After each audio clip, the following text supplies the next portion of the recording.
Radio Télévision Libre Des Mille Collines was a Rwandan radio station which started broadcast from July 8, 1993 to July 31, 1994. It played a significant role in inciting the Rwandan Genocide that took place from April to July 1994 and has been described by some scholars as having been a de facto arm of the Hutu government. The station's name is French for Free Radio and Television of the Thousand Hills, deriving from the description of Rwanda as Land of a Thousand Hills.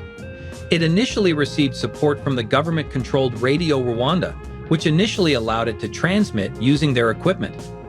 Widely listened to by the general population, it projected hate propaganda against Tutsis, moderate Hutus, Belgians, and the United Nations mission assistant to Rwanda. It is regarded by many Rwandan citizens, a view also shared and expressed by the UN War Crimes Tribunal, as having played a crucial role in creating the atmosphere of charged racial hostility that allowed the genocide against Tutsis in Rwanda to occur. A working paper published at Harvard University found that RTLM broadcasts were an important part of the process of mobilizing the population, which complemented the mandatory Uganda meetings. RTLM has been described as radio genocide, death by radio, and the soundtrack to genocide. In response to the increasingly non-partisan stance of Radio Rwanda and growing popularity of Rwandese Patriotic Front's RPF, Radio Muhabura, RTLM was established the next year and began broadcasting in July 1993. It became a popular station since it offered frequent contemporary musical selections, unlike state radio, and quickly developed a faithful audience among young Rwandans, who later made up the bulk of the Interahamwe militia. Felicien Kabuga was said to be heavily involved in the founding and bankrolling of RTLM, as well as Kangura magazine, and in 1993, at an RTLM fundraising meeting organized by the MRND, Felicien Kabuga allegedly publicly defined the purpose of RTLM as the defense of Hutu power. The station is considered to have preyed upon the deep animosities and prejudices of many Hutus. The hateful rhetoric was placed alongside the sophisticated use of humor and popular Zairian music. It frequently referred to Tutsis as cockroaches. Example, "You Tutsis are cockroaches. We will kill you." Critics claim that the Rwandan government fostered the creation of RTLM as hate radio to circumvent the fact they had committed themselves to a ban against harmful radio propaganda in the UN's March 1993 joint communique in Dar es Salaam. However, RTLM director Ferdinand Nahimana claimed that the station was founded primarily to counter the propaganda by RPF's Radio Muhabura. In January 1994, the station made a broadcast message berating UNAMIR commander Romeo Dallaire for failing to prevent the killing of approximately 50 people in a UN demilitarized zone. After Habyarimana's private plane was shot down on April 6, 1994, RTLM joined the chorus of voices blaming Tutsis rebels and began calling for a final war to exterminate the Tutsis. During the genocide, the RTLM acted as a source for propaganda by inciting hatred and violence against Tutsis, against Hutus who were for the peace accord, against Hutus who married Tutsis, and ultimately advocating the annihilation of all Tutsis in Rwanda. The RTLM reported the latest massacres, victories, and political event in a way that promoted their anti-Tutsi agenda. In an attempt to dehumanize and degrade, the RTLM consistently referred to Tutsis and the RPF as cockroaches during their broadcasts. The music of Hutu Simon Bikindi was played frequently.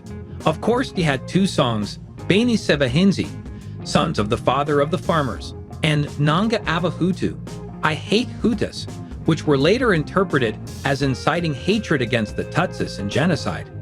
One of the major reasons that RTLM was so successful in communication was because other forms of news sources, such as television and newspapers, were not able to be as popularized because of lack of resources. In addition to this communication barrier, areas where there were high rates of illiteracy and lack of education amongst the citizens remained some of the most violent areas during the genocide against Tutsis. The villages outside of the transmission zone of RTLM experienced spillover violence from villages that actually received the radio transmissions. An estimated 10% of all the violence within the genocide against Tutsis resulted from the hateful radio transmissions sent out from RTLM. Not only did RTLM increase general violence, but full radio coverage areas increased the number of persons prosecuted for any violence by about 62 to 69%. However, a 2018 paper questions the findings of that study. When French forces entered Rwanda during Operation Turquoise, which was ostensibly to provide a safe zone for those escaping the genocide, but was also alleged to be in support of the Hutu-dominated interim government, RTLM broadcast from Gizani, calling on you Hutus girls to wash yourselves and put on a good dress to welcome our French allies. The Tutsis girls are all dead, so you have your chance.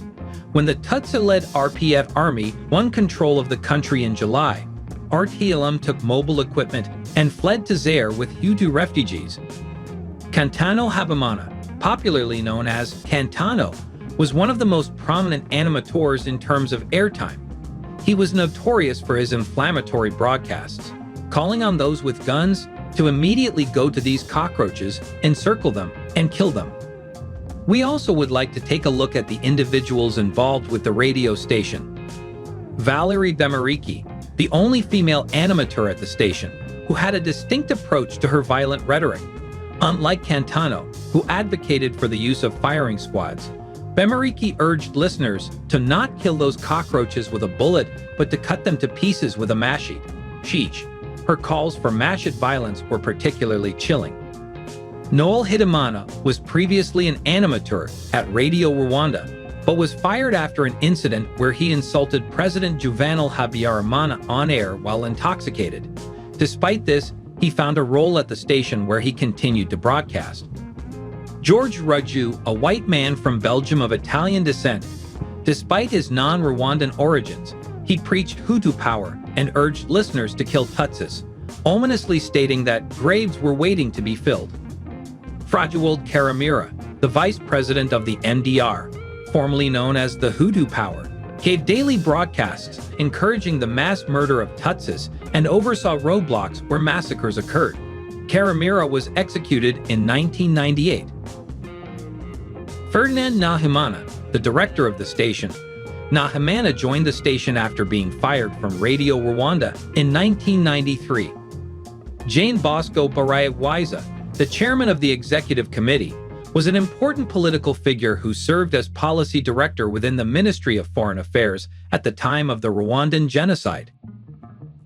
The RTLM reported the latest massacres, victories, and political event in a way that promoted their anti-Tutsi agenda, in an attempt to dehumanize and degrade. If you enjoyed this video, please like, share, and also hit that subscribe button to see more of what we have in store for you.